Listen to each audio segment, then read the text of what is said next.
ಎಲ್ಲಿಗಬ್ಬಿ? ಅವನ ಮನೆಗೆ. ಅವ್ರೇಲ್ ಬರ್ತಿದ್ದಾರೆ ಅಲ್ವಾ? ಬರ್ತಿಲ್ಲ, ನಾವೇ ಅಲ್ಲಿಗೆ ಹೋಗ್ತಿದ್ದೀವಿ. ನಾಣಿ ಅಂಕಲ್ ಕೂಡ ಬರ್ತಿದ್ದಾರೆ. ನೀವಿಬ್ರು ರೆಡಿ ಆದರೆ ಎಲ್ಲರೂ ಸೇರಿ ಕಾರಲ್ಲಿ ಹೋಗೋಣ.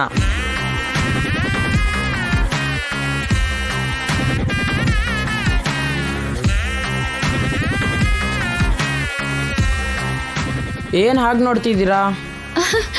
ಅಭಿ, ಏನಾಯ್ತು ಇವತ್ತು ನಿನಗೆ?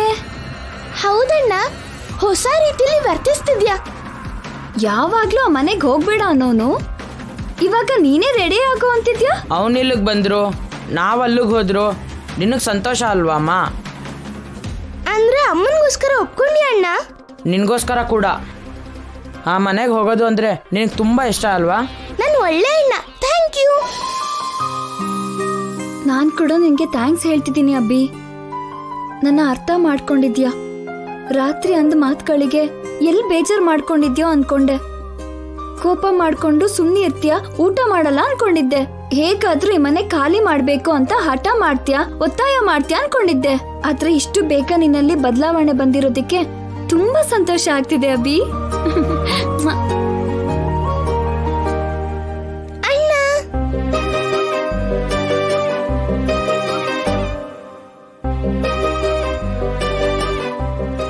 ನಿನ್ನ ಸಂತೋಷನೇ ನನ್ನ ಸಂತೋಷ ಅಮ್ಮ. ನೀವಿಬ್ಬರು ನೋವು ಪಡ್ತಿದ್ರೆ ನಾನು ನೋಡೋಕ್ಕಾಗಲ್ಲ ಅಮ್ಮ. ಹಾಗೇನೆ ನಿಂಗೆ ಯಾರ ನೋವು ಕೊಟ್ಟರೆ ಸುಮ್ಮನೆ ಇರಲ್ಲ. ಅವನು ಈ ಮನೆಗೆ ಯಾಕೆ ಬರ್ತಿದ್ದಾನೆ, ಅವನ ಉದ್ದೇಶ ಏನು? ಆ ಮನೆಗೆ ಹೋಗಿ ತಿಳ್ಕೊಬೇಕು. ಅದಕ್ಕೆ ಒಪ್ಕೊಂಡೆ.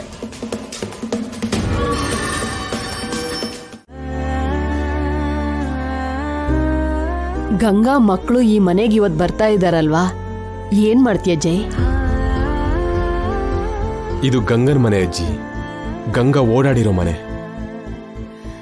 ಈ ಮನೆಯಲ್ಲಿ ಪ್ರತಿ ಹೆಜ್ಜೆ, ಪ್ರತಿ ಗೋಡೆ, ಪ್ರತಿ ಕೋಣೆ, ಪ್ರತಿ ಗಿಡ, ಪ್ರತಿಯೊಂದು ಗಂಗನ ಪರಿಚಯನೇ. ಗಂಗನ ನಾವು ಎಷ್ಟು ಪ್ರೀತಿಸ್ತಿದೀವೋ, ಜೀವ ಇಲ್ದಿರೋ ಈ ಗೋಡೆಗಳು, ವಸ್ತುಗಳು, ಗಿಡಗಳು ಕೂಡ ಗಂಗನ್ನ ತುಂಬಾ ಪ್ರೀತಿಸ್ತಿದ್ವು. ಗಂಗಾ ಇಲ್ಲಿಗೆ ಬಂದ್ರೆ ಅವಳ ಸ್ಪರ್ಶದಿಂದ ಇಲ್ಲಿರೋ ಕಣಕಣಗಳಿಗೂ ಜೀವ ಬರುತ್ತೆ. ಅವಳ ಶ್ವಾಸದಿಂದ ಪ್ರತಿ ಅಣುಗಳು ಕೂಡ ಉಸಿರಾಡತ್ತೆ. ಇಷ್ಟು ದಿನ ನಿಶಬ್ದವಾಗಿದ್ದ ಈ ಮನೆ ಗಂಗನ್ನ ನೋಡಿ ಮಾತಾಡುತ್ತೆ. ಕಣ್ಣಿಗೆ ಕಾಣಿಸ್ತಿರೋ ವೈಬ್ರೇಷನ್, ಕಿವಿಗಳಿಗೆ ಕೇಳಿಸ್ತಾ ಇರೋ ವೈಬ್ರೇಷನ್ ಗಂಗನಿಗೆ ತಾಗತ್ತೆ ಅಂತ ನನ್ನ ಆಸೆ. ಗಂಗನಿಗೆ ಇದು ತನ್ನ ಮನೆ ಅಂತ ಗೊತ್ತಾಗತ್ತೆ ಅನ್ನೋ ಆಸೆ. ಮರ್ತೋಗಿರೋ ಹಳೆ ನೆನಪುಗಳು ವಾಪಸ್ ಬರುತ್ತೆ ಅನ್ನೋ ಆಸೆ. ಅದಕ್ಕೆ ಗಂಗನ ಇಲ್ಲಿ ಕರೆಸ್ತಿದ್ದೀನಜ್ಜಿ. ಇಲ್ಲಿರೋ ಯಾವ್ದಾದ್ರೂ ಒಂದು ಗಂಗನ್ಗೆ ಹಳೆದು ನೆನ್ಪು ಮಾಡಿದ್ರೆ ಸಾಕು, ನಾವು ಗೆದ್ದ ಹಾಗೆ.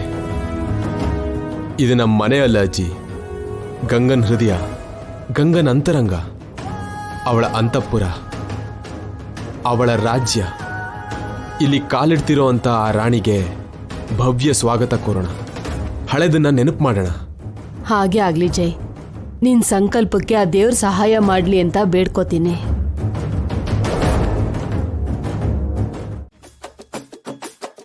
ಬೇಗ ಓಪನ್ ಮಾಡು, ಓಪನ್ ಮಾಡು. ಬರ್ತಿಲ್ಲ ಕಣೆ. ಯಾರಾದ್ರೂ ಬಂದ್ರು ಅಂದ್ರೆ ನನ್ ಕತೆ ಗೋವಿಂದ. ಏನೋ ಒಂದ್ ಮಾಡಿ ನನ್ನ ಹೊರಗಡೆ ಬರೋ ತರ ಮಾಡಿ ಪೌಡ್ರು. ಅದೇ ಕೆಲಸ ಮಾಡ್ತಿದ್ದೀನಿ ಕಣೆ. ಡಿಕ್ಕಿ ಹೊಡಿಯೋಣ ಅಂದ್ರೆ ಸೌಂಡ್ ಆಗತ್ತೇನೋ ಅನ್ನೋ ಭಯ. ಏನ್ ಮಾಡ್ಬೇಕೋ ಅರ್ಥ ಆಗ್ತಿಲ್ಲ. ಪೌಡ್ರು, ಮನೆ ಒಳಗ್ ಹೋಗಿ ಜೈಗೇನೋ ಒಂದ್ ಹೇಳಿ ಕಾರ್ ಕಿಸ್ ತಗೊಂಡ್ ಬನ್ನಿ. ಅಷ್ಟೇ ಅಂತೀಯಾ? ಅಬ್ಬಾ, ತಕ್ಷಣ ಆ ಕೆಲ್ಸ ಮಾಡ್ರಿ. ಇಲ್ಲ ಅಂದ್ರೆ ಮೇಲ್ ಹೋಗೋ ತರ ಇದೀನಿ.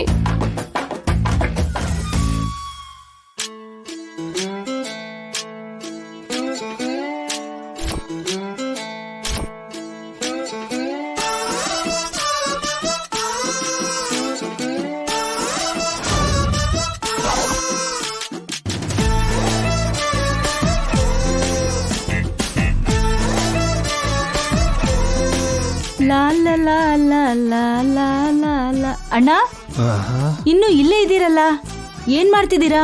ಸಮಯಕ್ಕೆ ಬಂದೆ ತಂಗಿಯಮ್ಮ. ಆ ಕಾರ್ ಕೀ ಕೊಡು. ಯಾಕಣ್ಣ? ಹಾಗೆ ತಿರ್ಗಿಸಿದ್ರೆ ಎಲ್ಲಾದ್ರೂ ಬಿದ್ದೋಗುತ್ತಮ್ಮ. ಹುಷಾರಾಗಿ ಇಟ್ಕೋತೀನಿ. ಅಗತ್ಯ ಇಲ್ಲ ಅಣ್ಣ, ನನಗೆ ಕಾರಲ್ಲಿ ಸ್ವಲ್ಪ ಕೆಲ್ಸ ಇದೆ. ಏನ್ ಕೆಲ್ಸನಮ್ಮ? ಡ್ರೈವಿಂಗ್ ಕಲ್ತ್ಕೋತೀನಿ.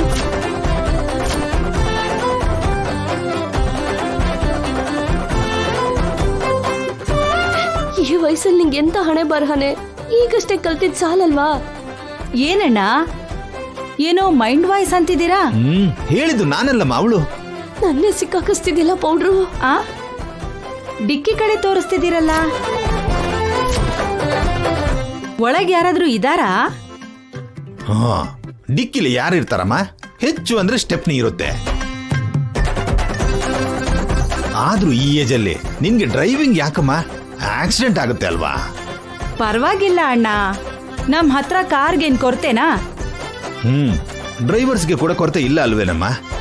ನೀನ್ ಹಿಂದೆ ಕೂತ್ಕೊಂಡ್ರೆ ಆರಾಮಾಗಿ ಅವರೇ ಡ್ರೈವಿಂಗ್ ಮಾಡ್ಕೊಂಡು ಕರ್ಕೊಂಡು ಹೋಗ್ತಾರೆ ಅಲ್ವಾ? ಆ ಎಷ್ಟು ದಿನ ಅಂತ ಅವ್ರ ಮೇಲೆ ಡಿಪೆಂಡ್ ಆಗಿ ಸಂಬಳ ಕೊಟ್ಟು ನಮ್ ಜೀವನನ ಅವ್ರ ಕೈಯಲ್ಲಿ ಇಡೋದು ಹೇಳಿ ಅಣ್ಣ? ಯಾವತ್ತಿಗಾದ್ರೂ ನನ್ನ ಕೈಯಲ್ಲಿ ಸ್ಟೇರಿಂಗು, ಕಾಲ್ ಕೆಳಗೆ ಕ್ಲಚ್ ಇರ್ಬೇಕು ಅನ್ನೋದು ನನ್ನ ಆಸೆ. ನಾನೇ ಸ್ವಂತವಾಗಿ ಡ್ರೈವಿಂಗ್ ಮಾಡ್ಬೇಕು ಅನ್ಕೊಂಡಿದೀನಿ. ಅಯ್ಯೋ, ನಿನ್ ಕೋರ್ಕೆಗಷ್ಟ್ ಬೆಂಕಿ ಇಡೋ ಯಾವ್ದು ನಿನ್ ಕೋರ್ಕೆ? ಸ್ವಂತವಾಗಿನಾ? ಆ ಜಾಣ್ಮೆನೆ ಏನೋ ಕಿಚನ್ ಅಲ್ಲಿ ತೋರಿಸಿ ಒಳ್ಳೆ ಅಡುಗೆನ ಮಾಡ್ದೇನೆ ಮಧ್ಯದಲ್ಲಿ ಕ್ಲಚ್ ಗೇರ್ಸ್ ನಿನ್ಗೆ ಯಾಕಮ್ಮ? ನಾನು ಅಡ್ಗೆ ಮನೆಗೆ ಸೀಮಿತ ಆಗ್ಬೇಕು ಅನ್ಕೊಂಡಿಲ್ಲ ಅಣ್ಣ. ಇಷ್ಟು ದಿನ ಫುಡ್ ಮಾಡೋದಕ್ಕೆ ಸೀಮಿತ ಆಗಿದೆ, ಆದ್ರೆ ಈಗ ಫಾರ್ಮುಲಾ ನಂಬರ್ 1 ರೇಸರ್ ಆಗ್ಬೇಕು ಅನ್ಕೊಂಡಿದೀನಿ. ಅಯ್ಯೋ, 600 ಆದ್ರೂ ಸರಿ, 150 ಆಕ್ಸಿಡೆಂಟ್ ಆದ್ರೂ ಸರಿ, ನಾನ್ ಡ್ರೈವಿಂಗ್ ಕಲೀಲೇಬೇಕು, ಕಾರು ಓಡಿಸ್ಲೇಬೇಕು. ಅಯ್ಯೋ, ಇವತ್ತೇಳು ನನ್ನ ಸಾಯಿಸೋ ತರ ಇದ್ದಾಳಲ್ಲ. ಬೇಗ ಏನೋ ಒಂದ್ ಮಾಡು ಪೌಡ್ರು.